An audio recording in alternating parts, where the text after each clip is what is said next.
27 نومبر 2025 کو وہ ری اپوائنٹ ہو جاتے ہیں ایز CDF. آپ یہاں سے آگے چلے جاتے ہیں 2030 تک. یہ بات آپ کی درست ہے, یہ جان بوجھ کے ابہام اس میں رکھا گیا ہے, لیکن کسی اور نے بھی آرمی چیف اس کے بعد آنا نا, نیچے سے لیفٹیننٹ جنرل نے پروموٹ ہونا, یا پھر وہ تو پھر مارشل لا والی صورت ہے. آپ اس کو جو بھی صورتحال کہیں, اس وقت جو آپ کے سامنے ہے اس میں ڈیٹس اہم نہیں. اس میں ڈیٹ صرف ایک ہی اہم ہے کہ وہ یہ ہے کہ یہ دستور کی ترمیم جو ہے یہ کس دن منظور ہو. اس دن کے بعد ڈیٹس کے تعین کا اختیار نہ حکومت کے پاس ہوگا نہ کسی اور کے پاس ہوگا, اور پاکستان کی تاریخ یہ بتاتی ہے کہ حکومت کے پاس تو بالکل نہیں. SPD ہوتا تھا, اس کو commander of the national strategic command کے ساتھ جوڑا جائے گا, اور ایک نئی شے آپ کے سامنے آ سکتی ہے اسٹرکچر کے پوائنٹ آف ویو, اور اس کے اوپر یہ عہدہ بھی آ سکتا ہے. جو فیلڈ مارشل صاحب اور CDF صاحب کے حوالے سے جو ترمیمیں ہیں, اس میں جب ان کا آئینی کردار آ گیا, اس کو جوڑیں جو میں نے تعویل پہ. اس کی وجہ یہ رہی ہے کہ پاکستان کے اندر خود آپ کو یاد ہوگا کہ ذوالفقار علی بھٹو نے جنرل گل حسن کو آلموسٹ برطرف کیا. اسی طرح یحییٰ خان صاحب کو ہٹایا گیا تھا ان کے عہدے سے. چونکہ پاکستان کے اندر پاکستان کی اسٹیبلشمنٹ کی اور سیاست کے درمیان ایک لنک ہے. السلام علیکم جی, تھرڈ امپائر میں آپ کو خوش آمدید کہتے ہیں. مجھے اجمل جامی کہتے ہیں. میرے ساتھ تشریف رکھتے ہیں جناب حبیب اکرم صاحب اور جناب اکبر باجوہ صاحب. تھا جس کا انتظار وہ شاہکار آ گیا. 27ویں ترمیم میں کیا کچھ ہے؟ عین ہماری خبر کے مطابق پٹاری سے کچھ وہی برآمد ہوا جو ڈسکس ہم کر رہے تھے تھرڈ امپائر میں اور اپنے ویلاگز میں. آرٹیکل 243 جناب فیلڈ مارشل آرمی چیف صاحب کے حوالے سے خاصی تفصیل اس میں فراہم کی گئی ہے. ان کا کردار کیا ہوگا, نیا عہدہ انہیں کون سا مل رہا ہے, اور کس قسم کا استثناء انہیں حاصل ہوگا.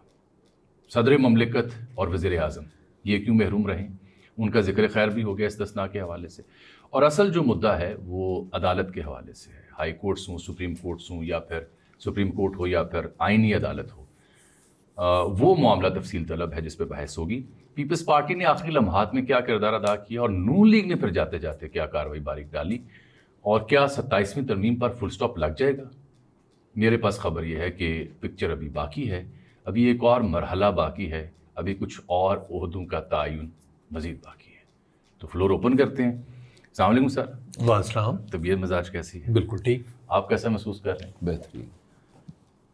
موسم سے لطف اندوز ہو رہے ہیں؟ جی ہاں. اچھا سر, تو آئینی ترمیم آپ نے دیکھ لی سر؟ میں نے بالکل دیکھی جناب. یہ پورا پلندہ جو ہے وہ میں نے دیکھا ہے, اور اس پلندے میں میں تھوڑا سا آپ اجازت دیں تو میں آپ کی رائے سے تھوڑا اختلاف کی جسارت کروں گا. میری رائے ہے ہی نہیں. وہ یہ ہے کہ اس میں عدالت سے زیادہ اہم دراصل آرٹیکل 243 ہے جی, جس میں فیلڈ مارشل صاحب کو تا حیات فیلڈ مارشل رکھنے کا ذکر کر دیا گیا ہے. خلاصہ بیان اور خلاصہ اس کے دو ہی ہیں. وہ فیلڈ مارشل صاحب تا حیات ہیں, رینک یونیفارم مرات ہیں.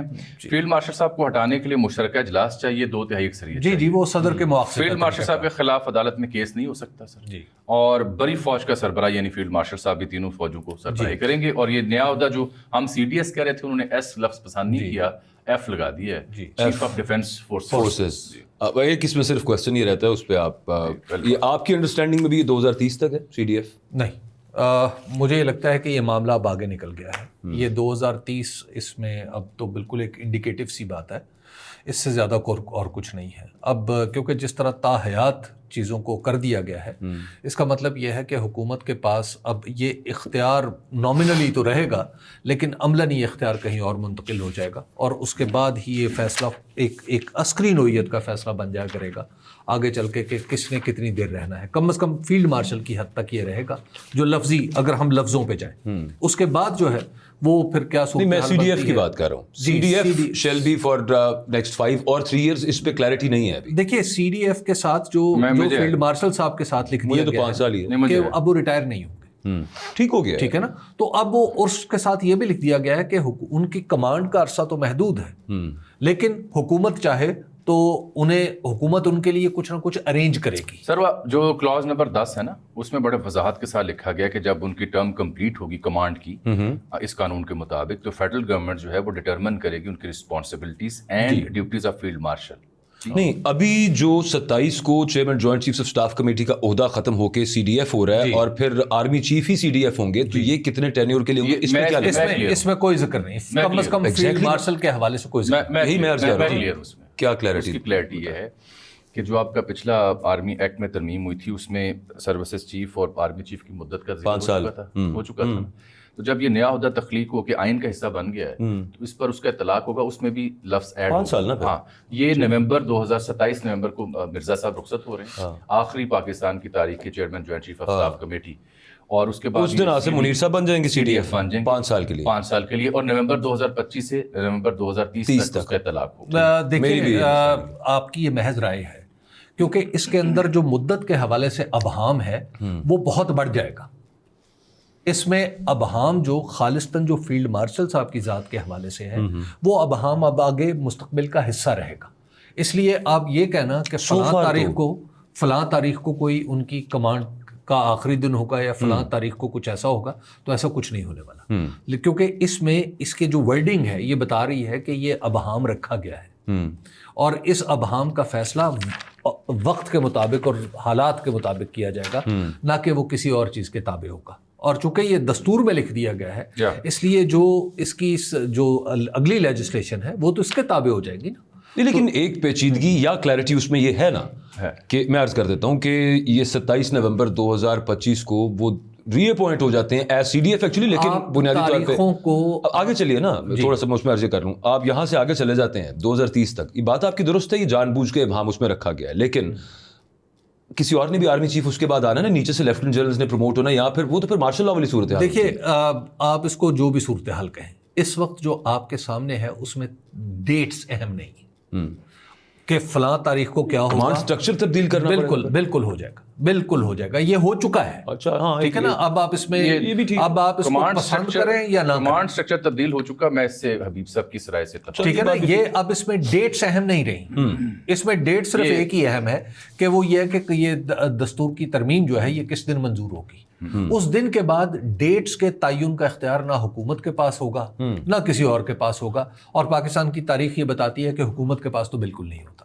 تو لہٰذا اس کے بعد اب آپ یہ سمجھیے کہ پاکستان کے اندر جو کانسٹیٹیوشنل عہدہ ایک جو کریٹ ہو گیا ہے جو مسلح افواج سے جس کا تعلق ہے, تو اور اس کو وہ والی ایک سپورٹ بھی مل گئی ہے کانسٹیٹیوشنل جو صدر کے پاس ہوتی جی. تو اب آپ ذرا دیکھ لیجئے کہ وردی بھی نہیں اترنی تا حیات, اور اس کے بعد معاملات جو ہیں وہ آگے کی طرف چل سکتے ہیں. تو لہٰذا اب آپ ایک آئینی اور جو اس لیے اب آپ اس میں آپ کے پاس زیادہ بحث کی گنجائش نہیں رہے گی. آئینی کردار جو لفظ ہے اس کو میں ڈھونڈ رہا ہوں شک نمبر 6 میں.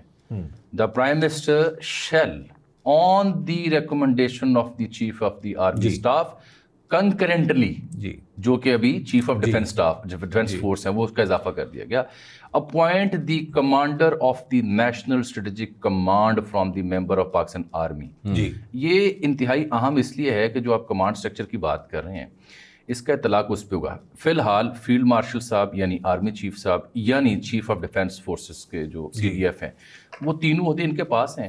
جو چوتھی شاید جس کے اوپر بات میڈیا میں نہیں ہوئی جس کا نام لکھا گیا commander of the national strategic command, اس کو ابھی اسی سے جڑی خبر تھی.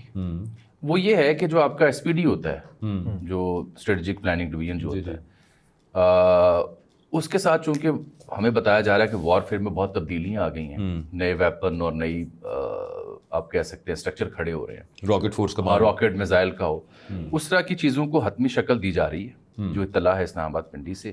تو یہ جو ایس پی ڈی ہوتا تھا اس کو commander of the national strategic command کے ساتھ جوڑا جائے گا, اور ایک نئی شے آپ کے سامنے آ سکتی ہے اسٹرکچر کے پوائنٹ آف ویو سے, فورس کے اعتبار سے, اور اس کے اوپر یہ عہدہ بھی آ سکتا ہے. چلے فی الحال یہ جو عہدہ ہے یہ اس پہ خاموشی رکھی جائے گی. اس لیے میں کہہ رہا ہوں کہ یہ جو فیلڈ مارشل صاحب اور سی ڈی ایف صاحب کے حوالے سے جو ترمیمیں ہیں اس میں جب ان کا آئینی کردار آ گیا تو اس کو جوڑیں جو میں نے تعویل پیش جی. تو اب اس میں اس کا پولیٹیکل اینگل یہ امپیچمنٹ والی جو کلاز 47 آرٹیکل یہ تھوڑا لا گیا بیچ میں. دیکھیے اس کی ضرورت ہے, اس کی ضرورت سیاسی طور پہ ہے. اس کی وجہ یہ رہی ہے کہ پاکستان کے اندر خود آپ کو یاد ہوگا کہ ذوالفقار علی بھٹو نے جنرل گل حسن کو آلموسٹ برطرف کیا تھا. اچھا اسی طرح یحییٰ خان صاحب کو ہٹایا گیا تھا ان کے عہدے سے. اچھا پھر اس کے بعد ایک موقع آیا جب جنرل جہانگیر کرامت کو انہوں نے استعفیٰ دے دیا, عملاً انہیں بھی ہٹایا گیا تھا, اور پھر جنرل پرویز مشرف کو بھی ہٹایا گیا. تو چونکہ پاکستان کے اندر پاکستان کی اسٹیبلشمنٹ کی اور سیاست کے درمیان ایک لنک ہے, وہ تعلق اچھا ہے برا ہے ہم اس بحث میں نہیں جا رہے. تو مستقبل میں کوئی بھی سیاسی تبدیلی ہو وہ فوج پر اثر انداز نہ ہو، جیسا کہ بعض لوگوں کے ذہن میں تھا کہ اگر پاکستان تحریک انصاف کی حکومت آ جاتی ہے تو پھر کیا ہوگا، تو وہ یہ اس کا علاج پیش بندی ہے، یہ ایک پیش بندی کے طور پہ یہ بات طے کر وزیر اعظم سے اختیار لے لیا گیا. وزیر اعظم دیکھیے ٹیکنیکلی اب آپ ذرا اس میں بڑی دلچسپ صورتحال پیدا ہو گئی. وزیر اعظم کو ہٹانے کے لیے ایک ایوان میں سادہ اکثریت چاہیے. جی جی جی جی ٹھیک ہے. اور چیف آف ڈیفنس فورسز کو ہٹانے کے لیے آپ کو وہ صورت چاہیے جو صدر کے پاس 2/3 اکثریت دونوں ایوانوں کی، یعنی وہ جو مواخذے کی کارروائی ہوتی ہے، جی مواخذے کی کارروائی اور جو امپیچمنٹ کی کارروائی ہوگی. تو اب آپ ذرا دیکھ لیجئے کہ آپ کو یہیں سے پتہ چل گیا ہے کہ طاقت کا توازن کہاں پہ چلا گیا، بیلنس ٹلٹ ہو گیا. جی. تو اب جو ہے وہ اور سر کو اب آپ اس کو دوسری طرف چل پائیں. عدالت میں بھی کیس نہیں چل سکے کسی کا. دیکھیے عدالت میں تو 26ویں آئینی ترمیم کے بعد ہمیں کوئی خاص توقع رہی نہیں تھی. اچھا اب یہ جو 26ویں اب یہ جو 27ویں آئینی ترمیم میں جو عدالت کا حال ہوا ہے اس کے بارے میں ڈان نے آج بڑا ایک دلچسپ لگایا ہے کہ فیونرل ہے یہ جنازہ ہے. اچھا لیکن ایک شہری ہیں کراچی کے بیرسٹر علی طاہر، انہوں نے کراچی میں سپریم کورٹ رجسٹری میں رکھا ہے، وہاں درخواست دی ہے. جی وہ درخواستیں تو کئی آئیں گی. اس بیچارے کا کیا کرنا ہے؟ کچھ بھی نہیں کرنا. دیکھیے جہاں انہوں نے درخواست دی ہے جس محکمے میں جسے سپریم کورٹ کہتے ہیں، جی اس کے پلے اس کے بعد کچھ رہا ہے؟ نہیں کچھ بھی نہیں رہا. سپریم کورٹ تو اب جو معاملہ چل رہا ہے نا وہ اسے اس طرح کی درخواست کو فریولس لیٹیگیشن کہتے ہیں. اب تو سپریم کورٹ جو ہے وہ تو اب صرف ایک عدالتی یعنی ایک زیادہ سے زیادہ عدالتی نظر ثانی کا فورم ہو گیا. کسی نے بڑا اچھا لکھا ہوا تھا، اس نے کہا کہ یہ سب معاملات کے بعد سپریم کورٹ کے پاس صرف دعا یا بد دعا دینے کا اختیار رہ گیا، باقی نکل گیا. بس یہ ہے، اس سے زیادہ اور ایک کچھ منٹ، نہیں. سپریم کورٹ سنے کی اپیلیں اور عمومی مقدمات اور آئینی عدالت جو بن رہی ہے آپ کی، جو بن چکی، اس کے احکامات، اس کی تشریح، اس کے فیصلے سپریم کورٹ پر بھی لاگو ہوں گے. بائنڈنگ کا لفظ لکھا ہوا. اور وہ وہاں سے اٹھ کے آئینی بینچ سے وہ مٹنڈی کیا تھا، موٹیٹس موٹینڈی. یا دیکھیے اب اس میں اصولی طور پہ اس کا لیے میں سمجھتا ہوں کہ ایک کام کرنا چاہیے.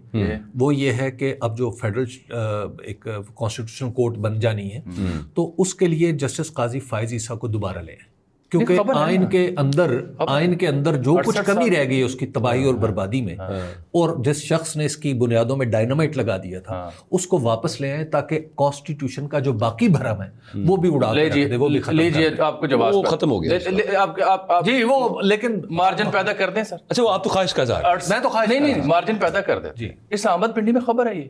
اور پھر اس ترمیم کے بعد عمر کیا ہوئی؟ 68 برس کی. تو سر کی عمر ابھی ہے 66 برس. جی تو سر تو ایلیجیبل ہے. نہیں، سر کی عمر اللہ کرے 680 سال ہو، اور انہیں تا حیات پاکستان کے اس عدالتی مقبرے کا مجاور بنانا چاہیے.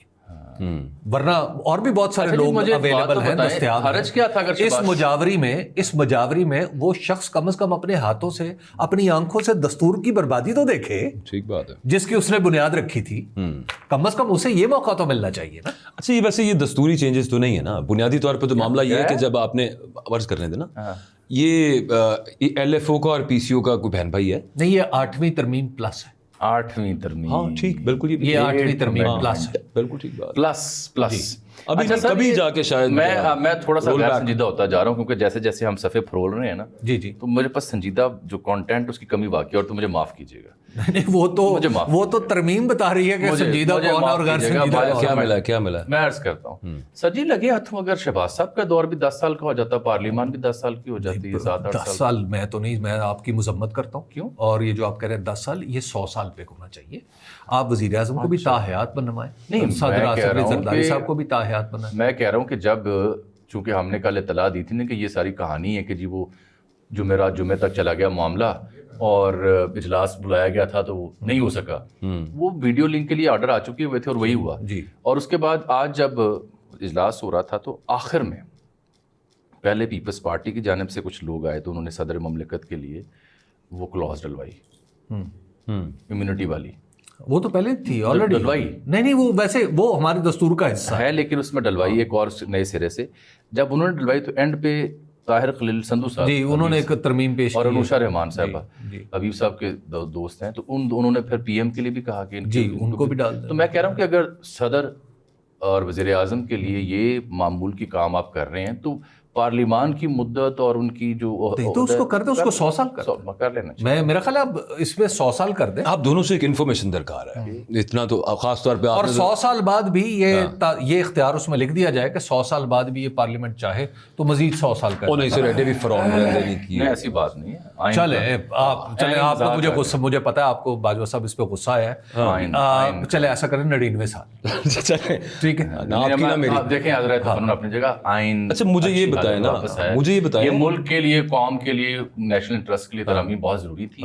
عدلیہ بہتر ہوگی، نظام زندگی بہتر ہوگا، جوڈیشری بہتر ہوگی. آپ اتنا مذاق بھی نہیں کرنے کو کہا تھا. جامی صاحب ایسا دیکھیے، یہ جو اس ترمیم کے بعد میں آپ کو، آپ اس کو ظاہر ہے لائٹلی لے رہے ہیں، لیکن میں ان لوگوں میں سے نہیں ہوں جو اس کو لائٹلی لے رہے ہیں. اس کی وجہ یہ ہے کہ مجھے بالکل جس طرح آپ سامنے بیٹھے ہیں اور آپ نے گلے میں چادر پہن رکھی ہے، مجھے بالکل اس طرح پتہ ہے کہ اس کا انجام کیا ہے اور اس کا انجام کیا ہو.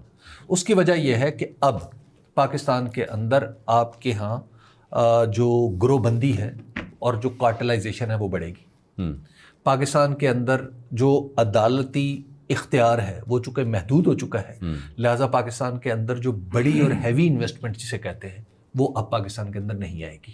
پرائیویٹ انویسٹمنٹ ان کا خیال سے نہیں، آپ جو مرضی کرتے رہیں. دیکھیں خیال تو یہ بھی ہے کہ میں اس وجہ سے، دیکھیں خیال تو یہ بھی ہے کہ میں اینٹ چھوڑوں گا وہ نیچے جانے کی بجائے اوپر آئے گی. ہاں وہ یہ بھی خیال ہو سکتا ہے نا، گریوٹی ختم کرنی پڑے گی. تو اچھا وہ میں تصحیح کر رہا ہوں اپنی. صدر کو بعد از سبکدوشی آئینی تحفظ دینے کا فیصلہ جو ہے وہ ترمیم صدر کو ہمیشہ ہی رہتا ہے. انہوں نے پہ ڈالا کیوں ہے؟ اب یہ ویسے ہی ڈالا ہے انہوں نے، مطلب صدر کو. اچھا میں ذرا، مجھے لگ رہا ہے کوئی اور صدر نہ بن جائے. نہیں عدالت کے اوپر کبھی کل معلومات دے دو تھوڑی سی. میں ایک سوال پوچھ لوں آپ دونوں سے، آپ نے زیادہ ٹکن کیا ہوگا اس کا.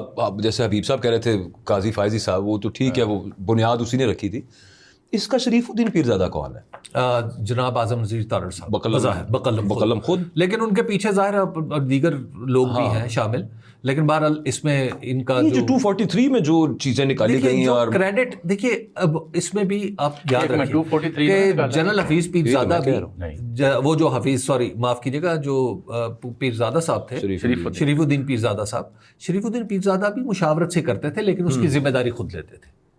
تو اس لیے یہ بات بھی اس میں مشاورت ہے. اور اس میں شریف الدین پیرزادہ صاحب جو موجودہ ہیں وہ اعظم نذیر تارڑ صاحب ہیں. اور نہایت مزے کی بات یہ ہے کہ آسماں جہانگیر کی روح بھی تڑپ رہی ہوگی کہ یہ سارا کچھ ان کے نام پہ بنے ہوئے گروپ اور ان کے جو خود کو ساتھی کہتے رہے ہیں وہ کر رہے ہیں. اچھا ویسے شریف الدین پیرزادہ جو تھے، مولوی کیا نام تھا، مولوی تمیز الدین، آپ کو پتہ ہے نا کہ سب سے پہلے جو ریپرزینٹ کیا تھا کورٹ میں جو کیس، وہ شریف الدین پیرزادہ ان کا لے کے گئے تھے. اور پھر اینڈ پہ کردار وہ نکلا جو اعظم نذیر تارڑ سے بڑی ملتی جلتی اسٹوری ہے. خیر سر جی، آئینی عدالت، ایک ہائی کورٹ سے دوسرے میں تبادلہ، اگر جج انکار کرتا ہے تو عہدے سے ریٹائر تصور ہوگا. چیف جسٹس اور دوسرے ہائی کورٹ کا چیف جسٹس جہاں جا رہے ہیں وہ جوڈیشل کمیشن میں ووٹ ڈال سکیں گے، لیکن جے سی کی اکثریت فیصلہ کرے گی. لیکن پہلے مرحلے میں جو ہو رہا ہے وہ دلچسپ ہے. پہلے یہ تو ہے بات کی بات، پہلے مرحلے میں یہ ہو رہا ہے کہ آئینی عدالت کے جو پہلے جج ہیں یا چیف جسٹس ہوں گے وہ صدر تعینات کریں گے پرائم منسٹر کی ایڈوائس پر، اور سی جے جو سپریم کورٹ کے اور ایف سی سی ان کے مشورہ تو لازم ہوگا، لیکن جے سی کا پہلے کردار اس میں نہیں ہوگا. دوسرا یہ ہے کہ آرٹیکل 206، کوئی بھی ہائی کورٹ کا جج سپریم کورٹ یا ایف سی سی میں تعیناتی سے انکار کرتا ہے، یا کوئی بھی سپریم کورٹ کا جج ایف سی سی میں تعیناتی سے انکار کرتا ہے تو وہ بھی اپنے عہدے سے ریٹائر سمجھا جائے گا. اور اب سپریم کورٹ جو ہے وہ ایف سی سی کے فیصلے کی پابند ہوگی، اور 184 کا جو اختیار تھا از خود نوٹس کا وہ ختم ہو گیا. آئین کی تشریح اور تنازعات کو سنبھالنا ایف سی سی کا کام ہوگا. ذوالفقار علی بھٹو صاحب نے جب آئینی ترامیم کا سلسلہ شروع کیا تو اس میں ایک ترمیم انہوں نے یہ کی تھی جس میں انہوں نے کہا تھا کہ عدالت میں جب ہم ٹرانسفر کر لیں گے یا کسی کو کہیں پروموٹ کر دیں گے اور اگر وہ نہیں مانے گا تو اس کو ہم وہ ریٹائر سمجھا جائے گا. یہ اس وقت انہوں نے عدالت، چونکہ عدالتوں کو اپنی مرضی کے مطابق ڈھالنا چاہتے تھے ذوالفقار علی بھٹو، تو اس وقت انہوں نے یہ ترمیم کی تھی. تو یہ ترمیم ماشاءاللہ آج ان کے نواسے کی وجہ، ان کا نواسا بھی وہی غیر جمہوری ترمیم جو نانا مرحوم نے کی تھی، آج وہی ترمیم کا ایک اہم ایلیمنٹ ان کے خود نواسے صاحب ہیں. تو یہ پاکستان کے اندر یہ ہے ہمارے کانسٹیٹیوشنل. مزے کی بات ویسے سر یہ ہے، اچھا یہ سب کچھ پہلے بھی 2 دفعہ ہو چکا ہے پاکستان. جی پہلے بھی ہو چکا ہے، اور اس کا نتیجہ اس دفعہ میرا خیال ہے ان کا خیال ہے کہ مختلف نکلا ہے. یعنی وہ ایک ہی نکلے گا اور الٹیمیٹلی یہ واپس ہو جائے گی ترمیم.